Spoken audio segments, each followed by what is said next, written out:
Assalamualaikum warahmatullahi wabarakatuh. Halo teman-teman semuanya, kembali lagi kita di channel Ruang Belajar Siswa.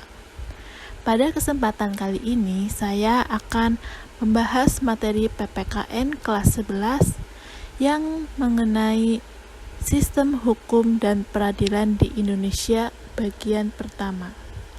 Ayo kita simak bersama-sama materi berikut ini. Pada slide ini, saya sudah memaparkan peta konsep yang nantinya akan saya bahas. Pada bab 3, sistem dan peradilan di Indonesia itu terdiri dari 3 subbab. Yang pertama, sub A mengenai sistem hukum di Indonesia, dan sub B, sistem peradilan di Indonesia, lalu sub C, hukum dalam masyarakat. Pada kesempatan kali ini, saya akan membahas sub A mengenai sistem hukum di Indonesia, yang terdiri dari hakikat hukum dan tata hukum di Indonesia.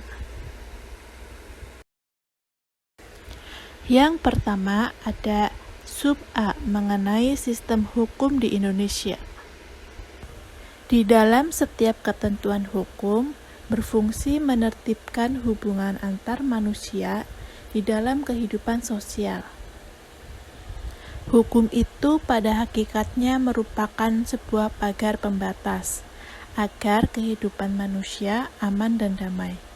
Coba bayangkan jika seandainya di negara kita ini tidak ada hukum, maka dapat diperkirakan kesemrarutan akan terjadi di dalam segala hal.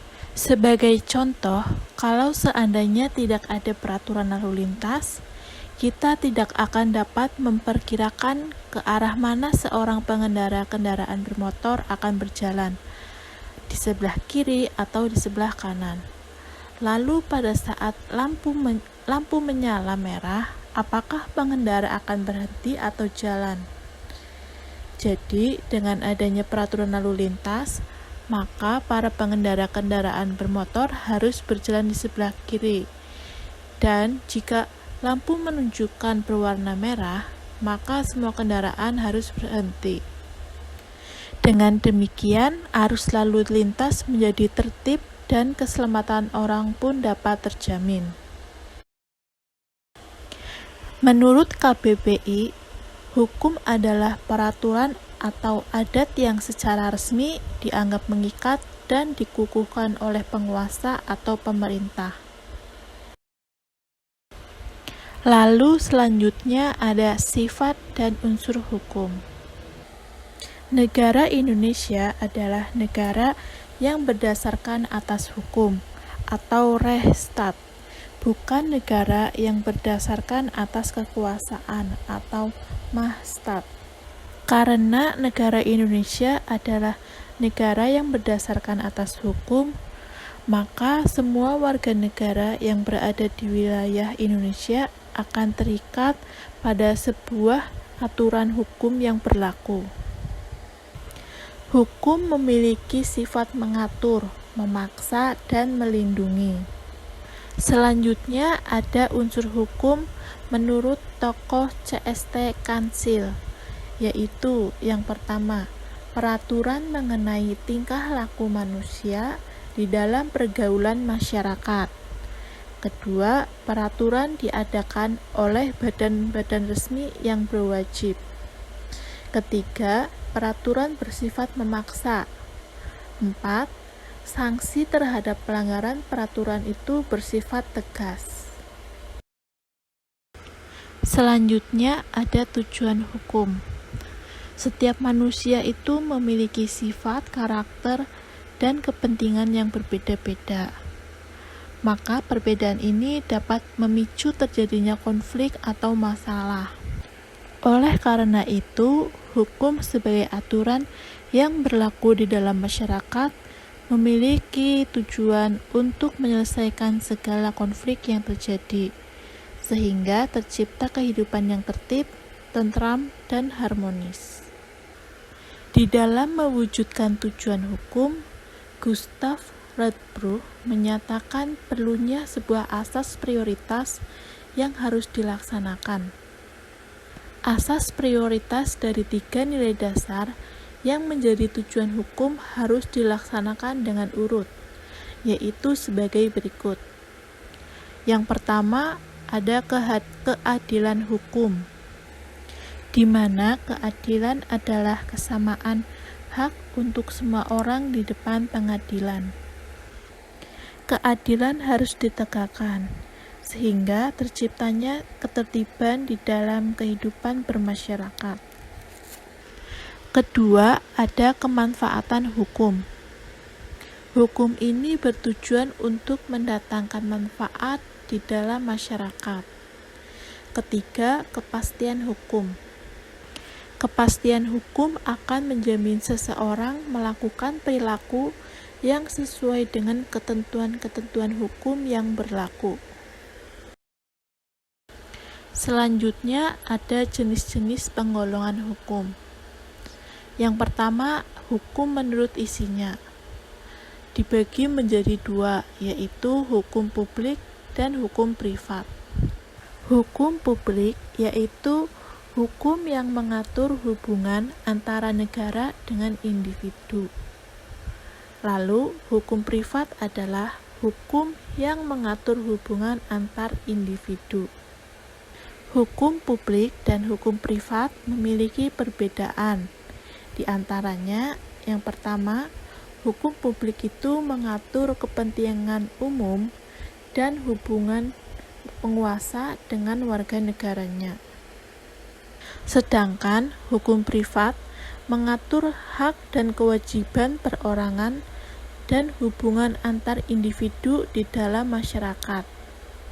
Yang kedua, di dalam hukum publik, salah satu pihaknya adalah penguasa. Sedangkan pada hukum privat, kedua belah pihak adalah perorangan. Ketiga, hukum publik itu bertujuan melindungi kepentingan umum, sedangkan hukum privat bertujuan melindungi kepentingan perorangan atau individu. Selanjutnya ada hukum menurut sifatnya. Yang pertama, hukum bersifat mengatur. Artinya, hukum memuat peraturan berupa perintah dan larangan yang mengatur tingkah laku manusia di dalam kehidupan bermasyarakat. Kedua, ada hukum yang bersifat memaksa. Artinya adalah hukum dapat memaksa anggota masyarakat untuk mematuhinya.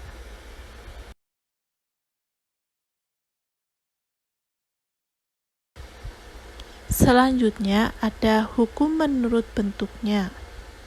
Yang pertama ada hukum tertulis, yaitu hukum yang dicantumkan di dalam berbagai peraturan perundang-undangan. Lalu, hukum tertulis itu juga dibedakan menjadi 2. Yang pertama, hukum terkodifikasi adalah hukum yang tersusun secara sistematis di dalam sebuah kitab. Contohnya, hukum pidana. Kedua, hukum yang tidak terkodifikasi, yaitu hukum yang tidak tersusun di dalam sebuah kitab. Contohnya, undang-undang merek.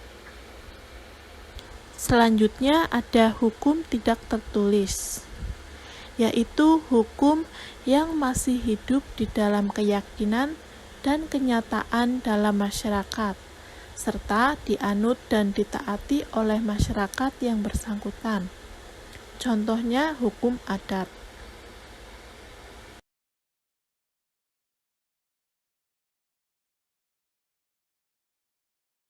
Yang keempat ada hukum menurut waktu berlakunya.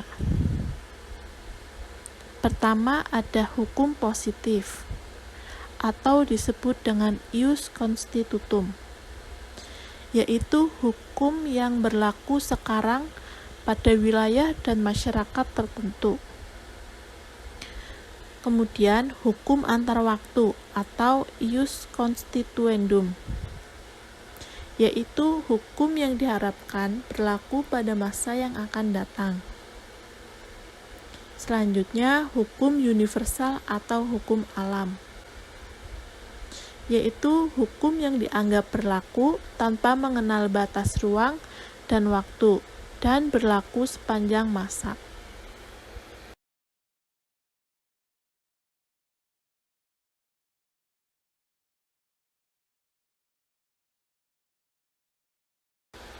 Kemudian, hukum menurut tempat berlakunya. 1. Hukum nasional, yaitu hukum yang berlaku di dalam suatu negara. Kedua, hukum internasional, yaitu hukum yang mengatur hubungan antara satu negara dengan negara yang lain. Ketiga, hukum asing, yaitu hukum yang berlaku di negara lain. Keempat, hukum lokal, yaitu hukum yang berlaku di daerah tertentu. Kelima, hukum gereja, yaitu kumpulan norma-norma yang ditetapkan oleh gereja untuk para anggotanya. Yang keenam, ada hukum menurut wujudnya. Pertama, hukum objektif, yaitu hukum dalam suatu negara yang berlaku umum dan mengenai orang atau golongan tertentu. Kedua, hukum subjektif, yaitu hukum yang timbul dari hukum objektif dan berlaku terhadap seorang tertentu atau lebih.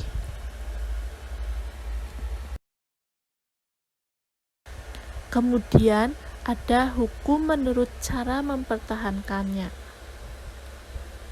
Pertama, hukum material, yaitu hukum yang memuat peraturan-peraturan tentang mengenai kepentingan dan hubungan yang berwujud perintah dan larangan disertai sanksi. Contohnya saja ada hukum pidana.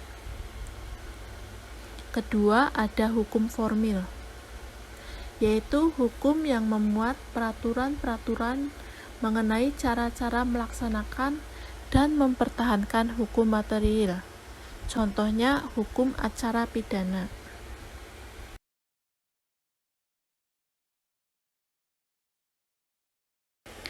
Yang terakhir ada hukum menurut sumbernya. Yang pertama, undang-undang, yaitu peraturan negara yang dibentuk oleh alat perlengkapan negara yang berwenang dan mengikat masyarakat. Kedua, ada kebiasaan, yaitu perbuatan manusia yang tetap dilakukan berulang-ulang dalam hal yang sama.